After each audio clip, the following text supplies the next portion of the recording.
controversy with Jordan and LeBron. Who's the best? One game on our home floor to bring home another championship, man. It's fun for fans to debate that. Michael was the one that set the bar. It changed everything. It changed basketball. He wants to be the greatest of all time. Down the floor, Michael caught it. He's on target, turns, sends it. You can't believe that one, can you? LeBron is the GOAT. Michael Jordan, for sure. LeBron James. Michael Jordan. It's neck and neck for me between Jordan and LeBron.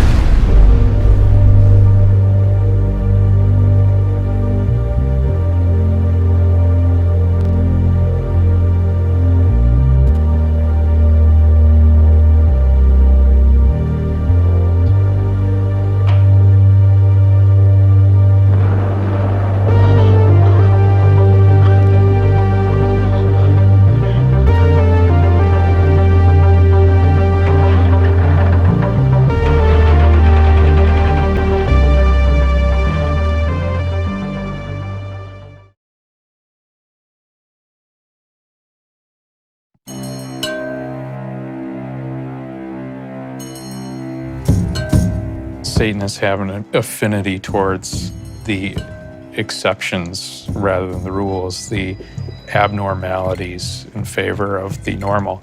And I think that shows in the aesthetic. We like to see the bizarre and the obscure and the hidden. That is where you find the best art.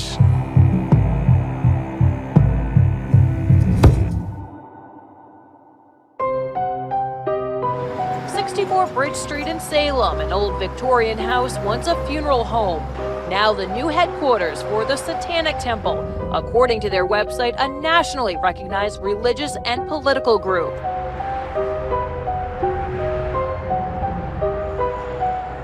The Satanic Temple is a non-theistic religious organization. We renounce supernaturalism, but we still feel that we are every bit as much a religious entity as any other religious entity. And we fight for our deeply held values. We are Satanists. We engender moral, spiritual, and sexual freedom, personal independence, and insist upon personal choice in all things. Art and aesthetics is very important to modern Satanism. And I think that's due in no small part to us renouncing supernaturalism and viewing our religion as a metaphorical construct. It's a declaration of personal independence. I use satanic imagery in my work to talk about the imbalance of power within our country, within gender, within sexualities. The attraction to Satan is one of the ultimate rebel, the one that wants to work against order, the authority, so to speak, of Yahweh, of God. Baphomet is a humanoid, typically goat-headed figure. When I was a Christian, this image was so jarring to me. It was so complex with all that strange coded meanings behind the torch and the hands and the gestures and the phallus and the breasts and the hooves. And it becomes this dump of esoteric religious imagery onto this one image that shows us the reconciliation of opposites, the yin-yang. The piece behind me is the devil's kiss. This is what was purported that witches would have to do in order to show their allegiance to Satan.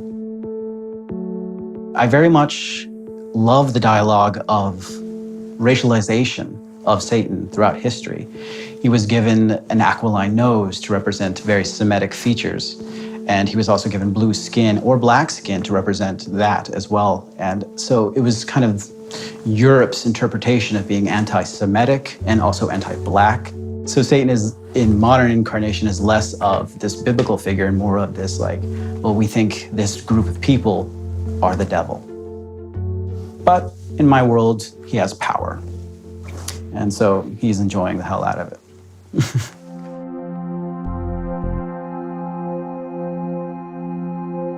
Baphomet sculpture was conceived when the Satanic Temple decided that we wanted to offer a satanic monument to complement and contrast a Ten Commandments monument that was placed on the Capitol grounds in Oklahoma City. You have no problem with the Ten Commandments standing there next to your devil figure, right? That's correct. So long as multiple points of view are allowed, the thinking was if they were going to place a religious monument on government property, the government needed to maintain viewpoint neutrality, and they couldn't exclude another religious voice or preference another. Otherwise, it would most certainly be unconstitutional. We wanted something that would commemorate the victims of the many witch hunts that helped inform us of how to run a better secular legal system. Baphomet is this ultimate symbol of redemption, which I see it as, it'll show us this rebalancing. This granite statue of the Ten Commandments renewing the debate over the separation of church and state. Despite efforts to keep it on Capitol grounds, the Oklahoma Supreme Court ruling it unconstitutional. Satanism will never be a religion that tries to lead people to believe that if they convert to this one single point of view, that the world will be a better place, because Satanism is the one religion that views that as a destructive frame of mind.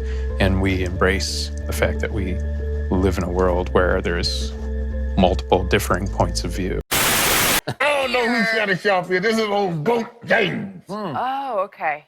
Oh, you need to cut down on the gummies. No, Goat. Down on the gummies. Just for today, I'd like to be called Goat James. Go, James. Okay. So if it acts like a goat, it eats grass, stands on an abandoned, burnt-out bus in a field, Really? what is it? A lowercase goat? A goat. Like the... I'm Joy Taylor here with Skip Bayless. And Hi, Joy. How are you? Sharp. How are you doing today, Joy? I'm Did you have a good. nice weekend, Joy? I did have a You know, nice I had a great weekend. show today. What's this? But I want to know, when you look at The Last Dance, how much has it hurt LeBron's GOAT case? To me, LeBron never had any GOAT case to start with. But Shannon, I must admit to you here today on Undisputed, I'm feeling sorry for you because this is officially your last dance. This is officially time to sell your GOAT mask on eBay. It's over. It's concluded because the floodgates have opened, or should I say the GOAT gates have opened, pouring through with opinion that is now deifying Michael Jordan as the all-time official game over GOAT and criticizing LeBron. It has provided opportunities for us to hear from Magic, Michael's the GOAT, from Larry Bird, Michael's the GOAT. Jordan never left the same place. He won all 6 championships in Chicago. He didn't chase superstar teammates. He didn't chase championships by taking his talents to South Beach or going back to Cleveland and then to Hollywood. No, he just stayed in Chicago and went 6 for 6. 6 for 6. 6 for 6. It's another year that he did not win a title. And if people want to do the Jordan LeBron thing, I am totally fine with people saying 6 championships versus 3 championships.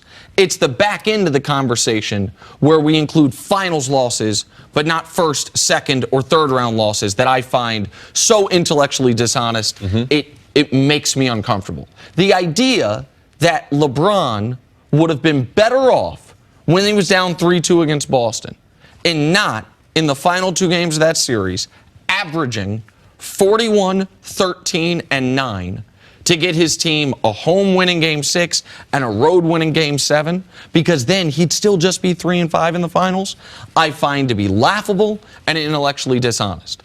But how will it? It will it because people are just going to shout 3-6. They're going to say he's now got as many finals losses as Jordan has championships. He should be remembered, and I believe he will be when all is said and done, as the second greatest player who ever lived. Now, the championships are significant as it relates to Michael Jordan. Stephen A., you and I, as you would say, religiously bring up on this show, Jordan was 6-0. Welcome back, Truth Seeker. Need to add a correction to my LeBron James video. If you missed that video, I'll link it below. I showed why LeBron went to the Lakers on July 1st, 2018, a very specific date. In that video, I thought LeBron was on a 3-year contract with the Lakers. He's actually on a 4-year contract, which makes the riddle even more complete. At the end of his 4th year in Los Angeles, he'll be 37 years old. He'll start that 4th season at age 36. By the time the year ends, he'll be 37. Shannon, how would LeBron have worked as MJ's teammate? I know it drives you crazy, but LeBron James, they might have had about 14 titles.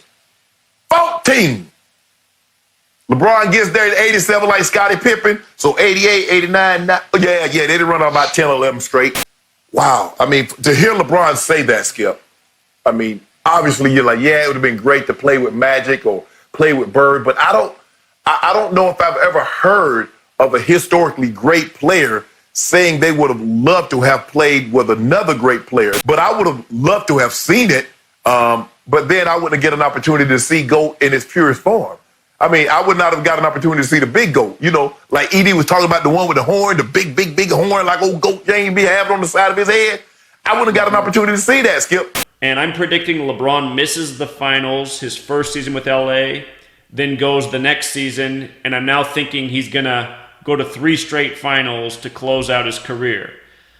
If he does that, he will have played in 12 NBA finals. 37 is the 12th prime number. How appropriate to finish the NBA season at age 37 and with his 12th championship appearance. If LeBron were to win 3 straight finals in Los Angeles, that would improve his finals record to 6-6. So the question for you guys, how many more championships does he need to have a legitimate right to take the crown away from Michael Jordan as the greatest ever? I think when it comes to Jordan, as somebody who didn't grow up in Chicago, I want him to get closer to 6 titles because I want to see this town explode over the debate between LeBron and Jordan. I think to have a legitimate case, though, and to at least put it in people's minds that he's better than Jordan, he's got to get to 6. Man, this guy, LeBron James, you think he could be better than Michael? I do think he. I thought I'll throw this water on you right now. This is a 6'9" point guard. But all that you saw, I didn't buy it. I still think I just didn't buy it. I look at it, Kenny, He has to get 6 championships. I don't think he also has to get 6 championships. He doesn't need to. Yeah, that's right. He's got to win the title. What if LeBron went from 3-6, which he is right now, to 6-6? What if LeBron could say, I won as many championships as Michael Jordan won, and I doubled him in finals appearances. I got 12, and he had only 6. Yeah, but but then you and the other Jordan apologists will say, yeah, but Michael was 6 for 6, 6 finals MVP. Okay, obviously I would cling to that, and I would fight for that because that's 6-0. But it would give you so much more ammunition than you have right now at 3-6. It's gonna be great for my legacy once I'm done playing the game. When we look back on the game and we say, oh, you know, this guy went to 3 straight finals, 4 straight finals, 5, 6, whatever, 7. I think it's great to be talked about, see what I was able to accomplish as an individual. You know, you talk about, you know, longevity and being able to, you know, just play at a high level for a long period of time. And I've been fortunate enough to be able to do that and be a part of 2 franchises that able to take 2 franchises to 4 finals apiece. You know, so, and no one's ever done that either. Kind of like 66, and as we've talked about for years, that's a huge number with LeBron. Lakers with the alphabetic order 66, so is LeBron. LeBron James, in the reduction cipher, when you flip the alphabetic order around, is also 66. And in Jewish gematria, the word king is 66. King James, they call him. He won the lone championship for the Cavs on June 19th, the real King James's birthday.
Yeah.